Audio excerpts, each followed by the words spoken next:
What's the difference between a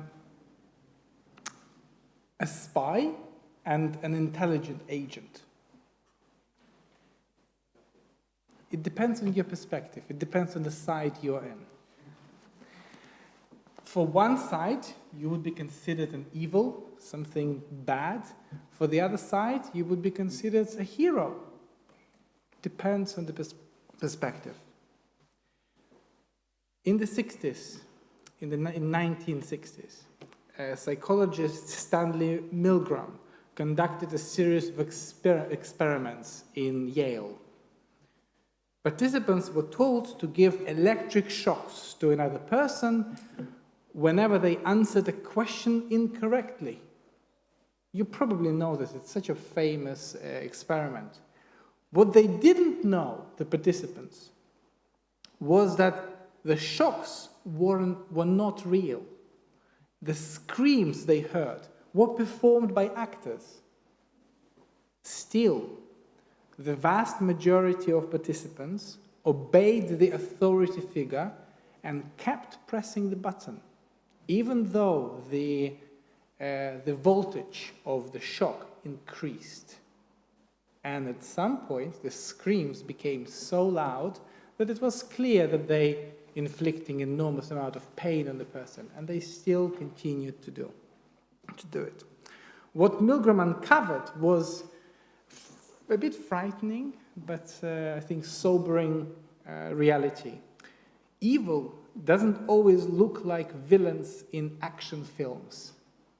Sometimes it looks like ordinary people who follow orders, who keep their heads down, who stop seeing the humanity of the vulnerable person in front of them. This is what Hannah Arendt famously called the banality of evil. So let's look at this week's Torah portion, which gives you so much food for thought. It's the most fruitful Torah portion for laws, for any kind of precepts and commandments. But I would like to focus just on few verses that come at the very, very end of this parasha. Zachor et asher asa lecha Amalek. Remember what Amalek did to you on your journey after you left Egypt. Right? How, undeterred by fear of God, he surprised you on the march, when you were famished and weary, and cut down all the strangers in your rear, in your rear. Therefore, when your God, the Eternal One, grants you safety from all your enemies around you, in the land that your God, the Eternal One, Adonai, is giving you as a hereditary portion, you shall blot out the memory of Amalek from under heaven. Do not forget. So what was so terrible about this character, Amalek? By the way, we don't know whether this person really existed or not. This is the story in the Torah that exists. But what was so terrible? What was so bad that they deserve to be blotted out from memory? It is definitely not the fact that they fought us in a battle. That happened with other nations too, and there is no such commandments about other nations. For example, Egyptian army chased Israelites at the Red Sea and wanted to probably attack from the rear as well, by the way, wanted to attack, but they didn't, there is no commandments to blot out Egypt from memory.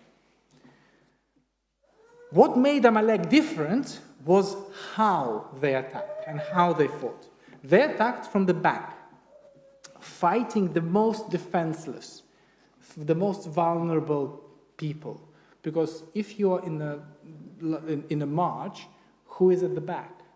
Those who you want to defend the most, or those who can't keep up as well. So they attacked from the back: the children, the elderly, the sick, the exhausted. Amalek went after the most vulnerable. So now let's look at how rabbis in different ages saw and interpreted Amalek, this character in the Torah. The rabbis in the Talmud, in the tractate Megillah, identify Haman in the Purim story as a descendant of Amalek. So this way, they went further. They transformed Amalek into more than just one person or one nation, into the symbol of those who tried to destroy the Jewish people. So across history, Jews have used Amalek as a metaphor of label for our most dangerous enemies. But what's important for me to say today is that later rabbinic voices challenged this approach. And they basically said,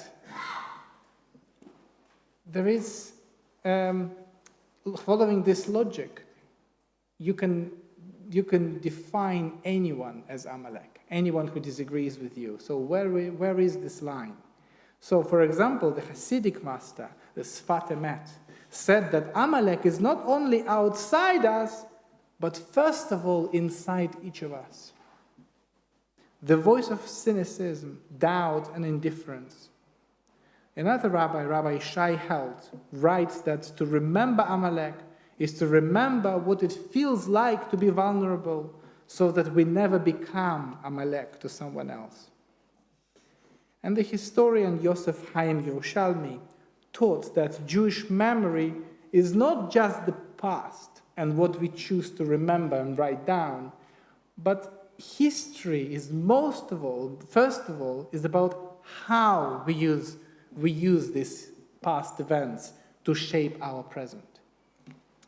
So what does Amalek look like today? It is not about people who fight us. It is about systems and voices that turn the most vulnerable into scapegoats. So what was the unique position of Amalek is not the fact of an attack. It is simply the fact of attacking the most vulnerable. It is easy to fight and attack those who don't have much, those who flee from war, from inhumane condition and seek a better life for their children. Think about refugees and asylum seekers, families fleeing war, famine, persecution, only to be met with suspicion, shouting, protests, and political scapegoating. Think about the homeless in our streets, who are often blamed for their own suffering rather than offered real help. Think about immigrants who are told they don't belong, or children in underfunded schools who are blamed for falling behind. These are today's most vulnerable, and to fight Amalek is to stand with them, is to support them.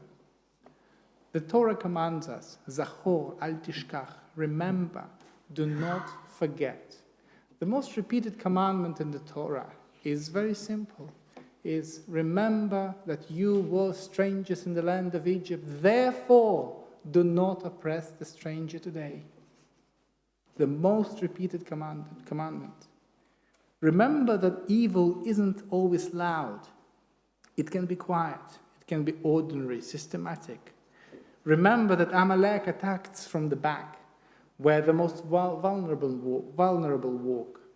And remember that to blot out Amalek today is to blot out the indifference and scapegoating that leave the weak exposed. If we take this seriously, then every time we speak up for refugees, every time we defend the poor, every time we insist the most vulnerable belong to us and associate ourselves with the vulnerable, we are fulfilling the mitzvah of blotting out Amalek. Not with violence, but with memory, with quiet support, with compassion. The Rabbi Hillel famously used to say, if I am not for me, who will be for me? And when I am only for me, then what am I? And if not now, when? Shabbat Shalom.